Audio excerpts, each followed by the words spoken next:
3. निवृत्ति प्राप्ति उपाय। मुझे आश्रम में आए हुए 1.5 वर्ष हो गया था, जबकि मैंने यहाँ 1 वर्ष रहकर सेवा कार्य करने का विचार किया था।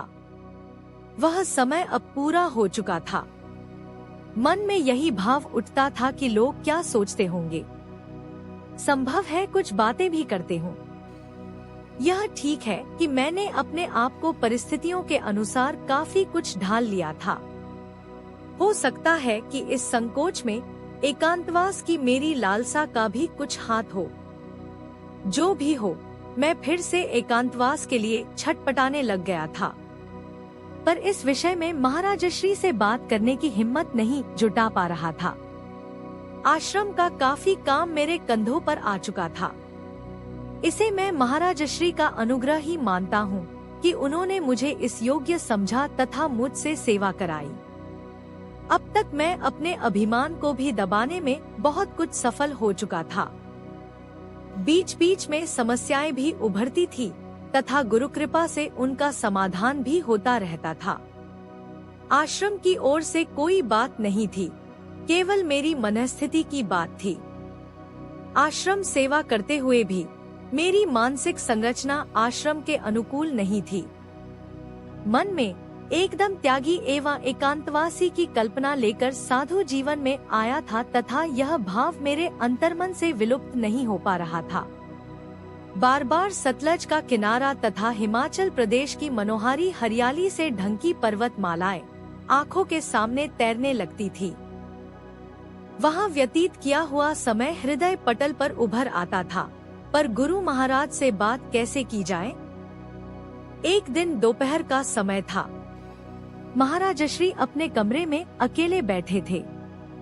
उपयुक्त समय देखकर मैंने बात छेड़ दी, महाराज जी, पिछली बार जब मैंने कहीं जाने की बात कही थी तो आपने कुछ दिन यहाँ और ठहरने के लिए कहा था। तब मैंने मन में संकल्प किया था कि 1 वर्ष आपके चरणों के सानिध्य का लाभ लूंगा। अब वह 1 वर्ष भी पूरा हो गया है, इसलिए निवेदन है कि मुझे जाने की अनुमति प्रदान करें। जब भी कभी मेरी आवश्यकता होगी मैं आ जाया करूंगा। महाराजश्री कुछ देर मौन बैठे रहे, फिर बोले, देखो, गुरु को स्वार्थी नहीं होना चाहिए। चूंकि तुम सेवा करते हो, इसलिए तुम्हें रोकना स्वार्थ है। यदि तुम अपने आध्यात्मिक लाभ के लिए कहीं जाना चाहते हो तो मुझे कोई आपत्ति नहीं, किंतु मेरे विचार में तुम्हारा हित अभी यहीं रहने में है। तुम यहाँ से जाकर सतलज के किनारे कुटिया बनाकर एकांतवास करोगे। तुम्हारा वैराग्य अभी अपरिपक्व है, न ही पूरी तरह विवेकयुक्त है तथा न ही अभी जीवन का कुछ अनुभव है। अपरिपक्व वैराग्य से एकांतवास करोगे तो तुम वहाँ अधिक समय तक टिक नहीं पाओगे। अतः तुम्हारे लिए उत्तम यही है कि कुछ समय तक जगत के वास्तविक, स्वार्थमय तथा मायामय स्वरूप का प्रत्यक्ष अनुभव ले लो। जगत ऊपर से मीठा तथा अंदर से अत्यंत कड़वा है। मन में कुछ होता है, कहता कुछ है। जब तुम्हें इसकी असारता का अनुभव हो जाएगा तो तुम्हारा वैराग्य दृढ़ भूमि हो जाएगा। तब तक युक्ति से भी इसकी असारता को समझ जाओगे। केवल बौद्धिक वैराग्य ही काफी नहीं है, उसके साथ अनुभव की नितांत आवश्यकता है। जबकि हिमाचल प्रदेश में एकांत में तुम्हें यह अनुभव प्राप्त नहीं होगा। उपयुक्त वैराग्य के अभाव में अध्यात्म लाभ की जिज्ञासा दिवा स्वप्न मात्र है। अतः उत्तम यही है कि अभी यहीं रहो। समय सीमा मत बांधो। साधन के साथ साथ माया तथा जगत की असारता का अनुभव प्राप्त करो। फिर भी मैं तुम्हें किसी बात के लिए विवश नहीं करूंगा। महाराजश्री की बात सुनकर मैं सोच में पड़ गया। एक तो बात युक्तिपूर्ण थी, दूसरे शुद्ध हृदय से मेरे हित को ध्यान में रखकर कही गई थी। वैसे भी महाराजश्री की इच्छा को मैं महाराजश्री का आदेश मानता रहा था। इन सारी बातों ने मुझे सोचने पर विवश कर दिया। महाराजश्री से सोचने का समय मांगना भी उचित प्रतीत नहीं हुआ, क्योंकि इसका अर्थ यह होता कि निर्णय लेने का अधिकार मेरे पास है। यह बात शिष्य धर्म तथा सेवक धर्म दोनों के विपरीत थी। चाहिए तो यह था कि मैं एकदम कह देता कि बहुत अच्छा महाराज जी, जैसा आपने कहा वैसा ही करूँगा, किंतु अभिमानवश मेरा मुंह बंद ही रह गया तथा मैं विचारमग्न हो गया। महाराज श्री भी अपनी बात कहकर मौन हो गए। मैं बिना कुछ कहे बाहर वरांडे में आ बैठा।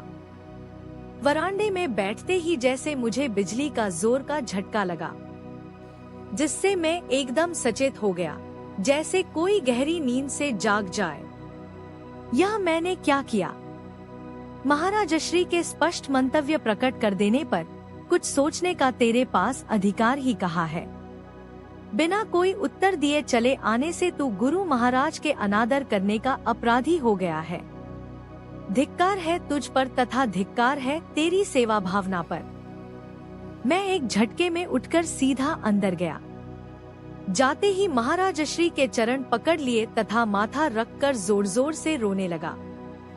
महाराज श्री ने कहा, अरे भाई, क्या बात हुई? मैंने तो ऐसी कोई बात कही नहीं। यदि जाना चाहते हो तो सहर्ष जाओ। तुम्हारी खुशी में ही मेरी खुशी है। यह सुनकर मैं और भी जोर से रोने लगा। कहा, मैं कहीं नहीं जाऊंगा। मुझसे भूल हुई जो आपका स्पष्ट मंतव्य जान लेने के पश्चात भी बहुत अच्छा कहने में इतनी देर लगा दी। आपकी बात के सामने हमारे विचार का मूल्य ही क्या है? वैसे तो महाराज श्री का मन ऐसी बातों से प्रभावित नहीं होता था। ब्रह्मचारी आते जाते रहते थे। आपने न कभी किसी को आने के लिए कहा, न जाने के लिए तथा न ही किसी को जाने से रोका। मैं भी यदि चला जाता तो उनके मन पर कोई प्रभाव पड़ने वाला नहीं था। जिसमें मेरा हित समझा, कह दिया। मेरी बात सुनकर महाराज श्री का विनोदी स्वभाव जाग उठा। बोले, अच्छा काफी बनाओ, हम भी आज इस समय एक कप लेंगे।